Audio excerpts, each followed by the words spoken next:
Before sunrise, Rome is already moving toward the arena. Shopkeepers open their shutters. Families clutch small tokens naming their entrance. Senators arrive with attendants.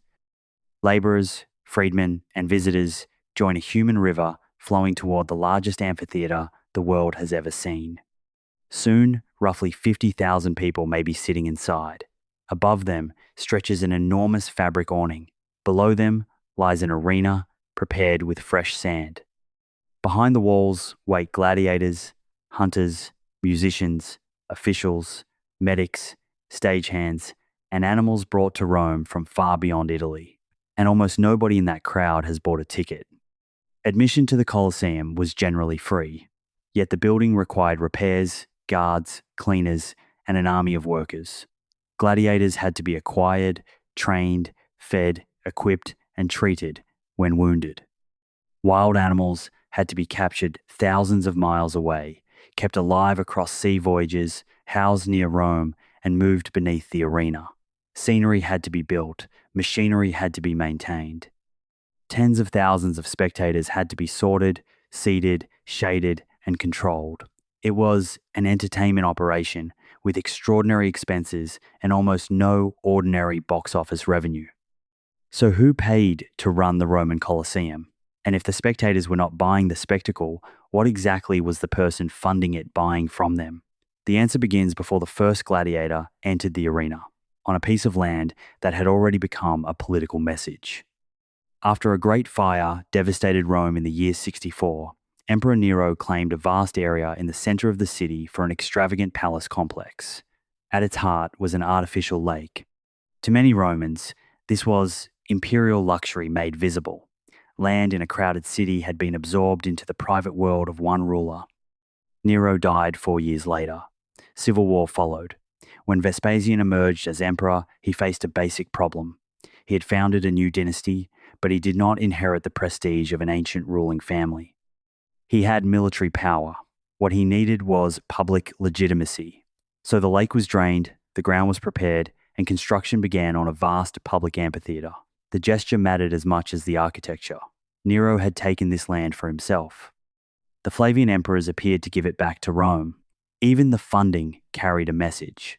A reconstructed inscription indicates that Vespasian ordered the amphitheater built from the spoils of war. The victory in Judea had brought treasure and captives into Roman hands. Some of that wealth was converted into stone, timber, metal, and skilled work in the capital. Precise claims about how many Jewish prisoners built the Colosseum are unsupported. Captives may have entered its wider labor system, but the project also required quarrymen, surveyors, engineers, haulers, masons, carpenters, metalworkers, and contractors. Conquest supplied wealth and coerced labor. Roman engineering organized them into a monument. Vespasian began the project. His son Titus inaugurated it in the year 80. Another son, Domitian, continued improving the complex, including the underground spaces beneath the arena. Every arch, therefore, repeated the same claim. The Flavian family had ended chaos, defeated Rome's enemies, restored land to the people, and created abundance on a scale no private citizen could match. This is the first rule of the Colosseum's economics. The building was never expected to repay its construction cost by selling seats. Its first return was political. Before a single show began, the structure had already purchased visibility, gratitude, and a permanent association between the ruling family and the city of Rome. But a monument can stand silently. An amphitheater earns its political value only when it is filled, and filling the Colosseum required a different kind of business model. Romans called many gladiatorial exhibitions munera. The word carried the sense of a duty, service, or gift. In earlier centuries, wealthy families had sponsored gladiatorial combat in connection with funerals. During the Republic, ambitious politicians learned that public spectacles could make a name memorable. A man spent his own fortune entertaining the people, and the people might later remember his generosity when influence, honor, or votes were at stake. Under the emperors, especially in Rome itself, this competitive gift economy increasingly came under imperial control. The emperor did not want every rich rival using enormous shows to build an independent following in the capital. Major spectacles became a privilege of power. Magistrates could still have ceremonial obligations, and different events could draw on different funds, but the greatest sponsor was usually the ruler and the imperial system surrounding him. Funding could draw on public revenue, imperial estates, conquest, tribute, taxes, confiscations, and resources commanded by the state. No single Colosseum budget survives, and the boundary between the emperor's fortune and the state's resources was neither modern nor neat. But the flow of value is clear. Wealth moved from across the empire toward Rome. A portion of it was transformed into a spectacle. The spectacle was then presented as the generosity of the emperor. This is why asking whether the Colosseum made a profit can be misleading. It certainly supported commercial activity, but its central sponsor was not pursuing profit in the way the owner of a modern cinema or sports arena would. The emperor was purchasing a political return. That return began at the gate. The Colosseum had 80 ground-level arches. Most served the public, while a small number provided special access for the emperor and other privileged figures. Numbers carved above the entrances helped direct spectators. A token, or tessera, could indicate where its holder belonged. Corridors, stairways, and passages then separated the crowd into streams and carried people toward the correct level. This was more than efficient crowd control. It turned Roman society into architecture. The emperor occupied the position of greatest honor. Senators sat close to the arena. Behind them came the equestrian order. Other citizens and groups were placed in progressively less prestigious sections, while the poorest spectators climbed toward the highest and least convenient seats. Women were subject to restrictions that varied over time and circumstance. Priests, officials, soldiers, and other categories could have designated places. The ticket may have been free, but the view was priced in status. Every spectator could look across the amphitheater and see not a random crowd, but an image of Rome's hierarchy. Rank determined distance from the action. Privilege received shade, access, proximity, and recognition. The building did not temporarily erase inequality so everyone could enjoy the same show. It displayed inequality with mathematical clarity and made it feel like the natural order of the world. That mass audience was the Colosseum's true product. To understand what it cost to assemble that audience, imagine the building several hours before the gates opened. The arena floor was not bare earth. It was a working stage laid above a hidden service level. Sand had to be spread and replaced. Barriers and scenery had to be positioned. Doors, cages, ropes, winches, and platforms had to be checked. Animals had to be moved without allowing them to escape or injure the workers too early. Performers waited in assigned spaces. Officials reviewed the order of events. Guards prepared for a crowd capable of celebration, mockery, panic, or anger. Then there were the events themselves. A full program might begin with animal displays and hunts. At midday, the arena could host executions. Gladiatorial contests usually occupied the most anticipated part of the schedule. Programs varied, but the economic demand remained. Attention had to be renewed from morning until afternoon. Each form of entertainment had its own supply chain. The animal hunts, called venaciones, may have been the most geographically ambitious. Lions and leopards came from North Africa. Bears came from Europe and farther east. Ostriches, boars, elephants, rhinoceroses, crocodiles, and other animals appeared at different times. Ancient writers loved impressive numbers, so their totals require caution. What is clear is that Rome could move wild animals across continents for display and death. The expense began at capture. Local knowledge was essential. Hunters needed guides who understood where animals moved and how they behaved.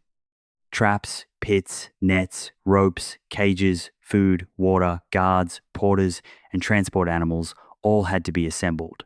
A live predator was not valuable merely because it had been caught. It became valuable only if it survived the journey. That journey could begin far inland. A caged animal might be hauled to a provincial town, transferred to a river or coastal port, placed aboard a ship, carried across the Mediterranean, unloaded near Rome, and moved again to a holding facility. Every stage created risk. Animals could sicken, starve, injure themselves, kill handlers, or die in bad weather. Replacing losses required catching and shipping more animals than the final show needed. This made the arena the visible end of a much larger and mostly invisible operation. When a lion appeared in Rome, the audience saw a few minutes of danger. Behind those minutes stood months of labor distributed across hunters, provincial officials, merchants, ship owners, sailors, carpenters, cage makers, animal keepers, and guards. An unfamiliar animal was living proof of distance conquered. A leopard from Africa or a beast described as coming from the edge of the world turned geography into theatre. The sponsor was not simply saying, "I can afford an animal." He was saying, "The reach of Rome is so great that the natural world itself can be delivered to your seat." The animal was therefore both performer and imperial advertisement. Once it reached the Colosseum, another organization took over beneath the floor. The underground complex visible today is commonly called the Hypogeum. The earliest arrangements were made largely of wood, but Domitian developed the subterranean area in masonry. Corridors ran beneath the arena. Cages and service spaces held animals and equipment. Trapdoors and moving platforms allowed scenery, people, and animals to appear suddenly before the crowd. In one phase of the system, 28 freight elevators could raise caged animals. Operating all of them together required 224 workers turning windlasses in coordinated teams. Other platforms raised props used in hunts and executions. Later alterations changed the lifts, but the principle remained. The miracle seen above depended on exhausting manual labor below. For the spectator, a bear seemed to emerge from the earth. For the worker, it was a heavy cage, a wooden platform, a rope under tension, a signal shouted through a dark corridor, and a machine that could maim him if the timing failed. The Hypogeum converted labor into surprise. It hid the cost so the emperor's power looked effortless. That illusion demanded constant maintenance. Wood warped and burned, rope frayed, metal fittings wore down, animals fouled the passages, water had to be managed, oil lamps created fire risks. The arena floor above had to support combatants while opening at precisely chosen moments. The entire underground level sat inside a building crowded with people, timber, fabric, and terrified animals. A serious fire in the 3rd century damaged the amphitheatre and contributed to a long closure while repairs were made. That interruption exposed a central weakness of the operation. The Colosseum was mighty, but it was not self-sustaining. Each generation had to keep spending money and labor to preserve the illusion created by the previous one. The same was true of the most famous performers. Gladiators did not simply appear on the morning of a fight. They belonged to an industry of training schools, managers, instructors, armorers, cooks, and medical care. Some gladiators were enslaved.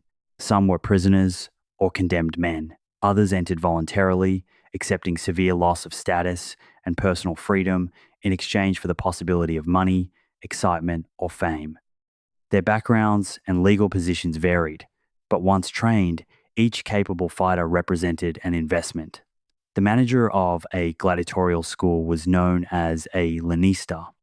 He acquired men, housed them, fed them, matched their bodies and abilities to particular fighting styles, and paid specialists to turn them into performers. Training required time.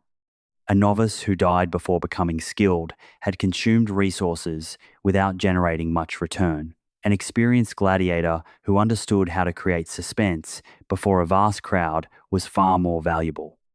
This is why the popular image of every bout ending in death is misleading. The arena was unquestionably violent, and men did die. Yet indiscriminate slaughter would have been financially wasteful.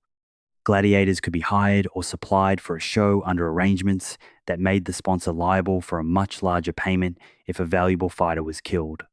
The details changed over Rome's long history, and surviving evidence is incomplete, but the incentive is obvious. The school wanted its investment returned alive, while the sponsor wanted enough danger to satisfy the audience. That tension drove it.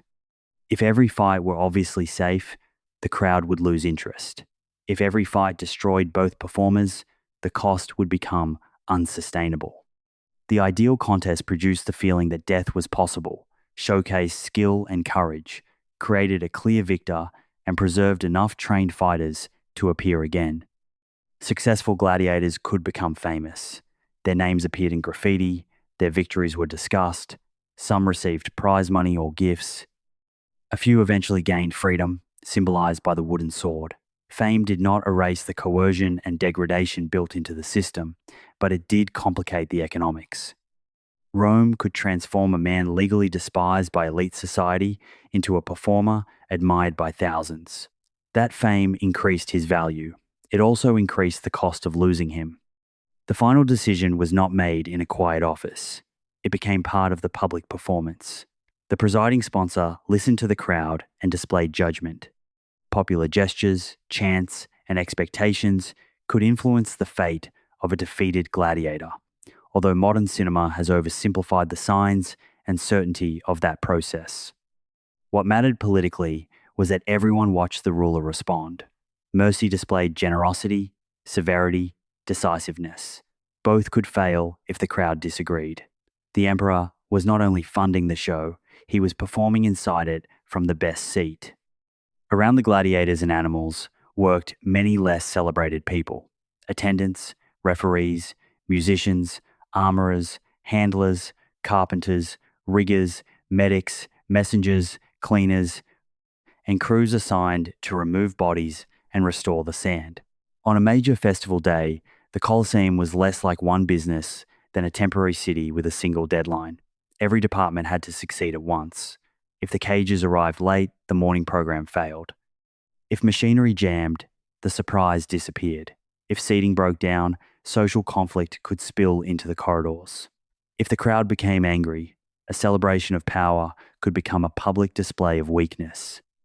And outside the building, another economy formed around the audience.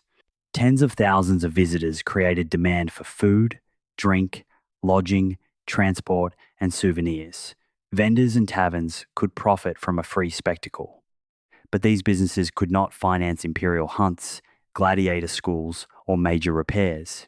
The main return still flowed toward politics. Imagine the emperor seated where everyone can see him. Below, the arena displays courage, punishment, conquest, and death. Across the tiers, Roman society sits in assigned order.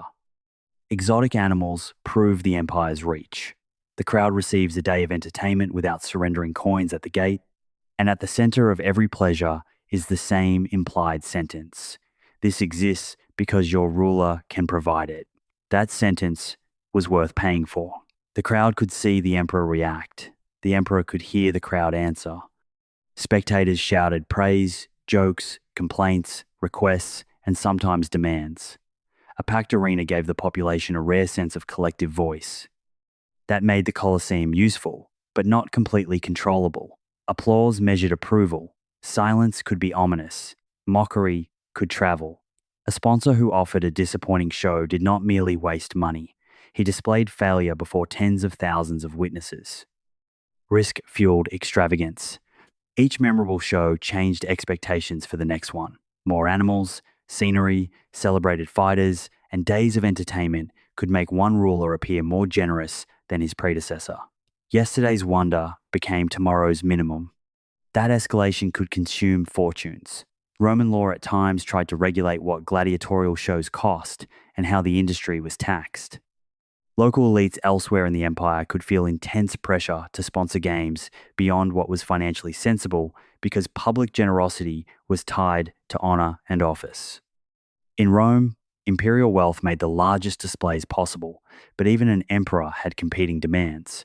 Armies needed pay, grain had to reach the capital, frontiers required defense, roads and aqueducts needed repair, and political allies expected rewards. Every coin spent beneath the arena was a coin unavailable somewhere else. Why keep spending it? Because the Colosseum solved several political problems at once.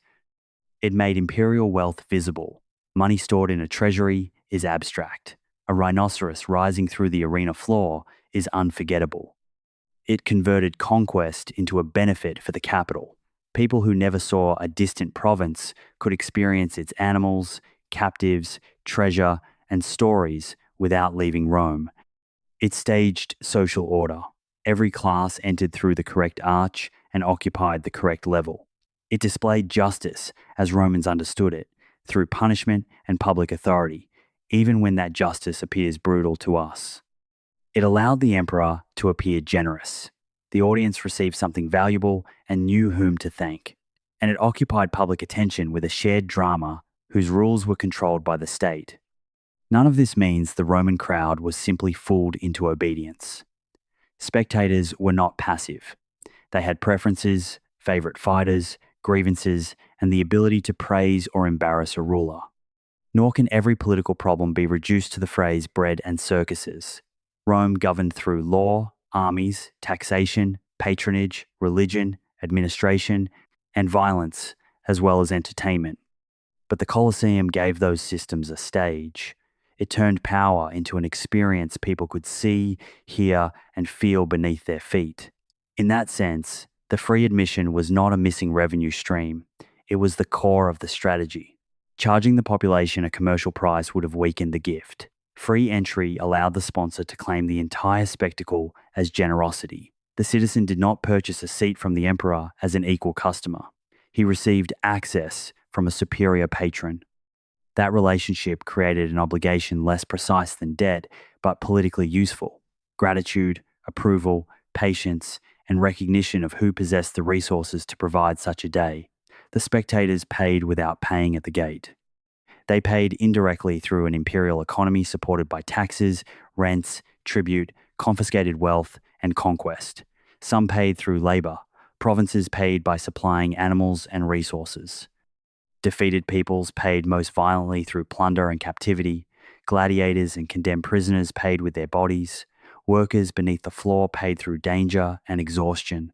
The Roman audience paid in another currency as well: attention. For hours, tens of thousands of people looked toward the arena and the imperial box. They accepted a story in which Rome was limitless. The social order was visible. Enemies were defeated. Nature was conquered. And the emperor stood at the center of abundance. They did not all believe that story in the same way, but they participated in it. That was the return. Yet it depended on conditions Rome could not preserve forever. The Colosseum's operating model assumed a powerful state able to pool resources across the Mediterranean. It assumed rulers willing to spend heavily on the capital. It assumed a culture in which violent spectacle could serve honor, religion, punishment, and entertainment at once. It assumed the building could be repaired after fire, weather, wear, and earthquake. Over the centuries, each assumption weakened. The empire faced political fragmentation, military pressure, fiscal strain, and a shrinking Western tax base. Rome itself became less central to emperors who spent long periods elsewhere. Christianity changed the moral and religious setting of public spectacle, although the transition was gradual and audiences did not abandon every form of entertainment at once. Gladiatorial contests came under increasing restriction and were formally abolished in the 5th century. Animal hunts continued longer, with the last documented event at the Colosseum occurring in the year 523. By then, the economic machine behind the spectacle was breaking apart. A lion in the arena required more than a surviving cage. It required safe routes, ships, handlers, administrative orders, money, and a sponsor who believed the political return justified the cost. A trained gladiator required schools, contracts, instructors, doctors, and an accepted place in public culture. A working elevator required carpenters, rope makers, metalworkers, crews, and constant maintenance. When those networks disappeared, the Colosseum could not recreate them by itself. The building remained enormous, but its business model had vanished. Its later history reveals what happens when a famous asset loses the system that gave it value. Spaces inside and around the amphitheater found new uses. Workshops and dwellings occupied parts of the structure. Powerful families treated it as part of a fortress. Stone, marble, and metal were removed and reused elsewhere in Rome. Earthquakes damaged the walls, while quarrying carried pieces of the monument into churches, palaces, and other buildings. The arena that had once consumed resources from an empire became a resource to be consumed by a smaller city. This was not simply destruction, it was economic adaptation. A society that no longer needed an imperial amphitheatre still needed building stone, shelter, workspace, and defensible walls. The Colosseum stopped producing spectacle and began producing salvage, rent, and usable space. Centuries later, artists, travelers, archaeologists, governments, and tourists transformed the ruin into heritage. Today, people pay to enter the building that once offered admission as an imperial gift. But its original economics can still be read in the stone. The numbered entrances reveal how a free crowd was organized. The seating tiers reveal how status was assigned. The underground corridors reveal the labor hidden beneath wonder. The empty sockets and damaged walls reveal the cost of maintaining a structure after the institutions supporting it disappear. And the location, over Nero's former lake, reveals that the most important transaction began before the gates ever opened. Return private land to public use. Turn war spoils into architecture. Turn architecture into spectacle. Turn spectacle into gratitude. Turn gratitude into legitimacy. That was the Colosseum's economic chain. So return to the morning crowd. A Roman approaches a numbered arch holding a small token. He has brought no admission money. Ahead of him waits a day of animals, machinery, combat, music, punishment, and theatre. Behind it stand mines and quarries, conquered provinces, tax collectors, shipping routes, training schools, workshops, imperial officials, and hundreds of unseen workers beneath the sand. His seat is free because selling him a seat was never the main purpose. The sponsor wanted something more valuable than his coins. He wanted the spectator to enter a building funded by power, witness a world arranged by power, and leave remembering who had given him the show. The Colosseum did not make money like a modern stadium. It spent money to manufacture political capital, and that is why the free ticket may have been the most expensive ticket in the ancient world.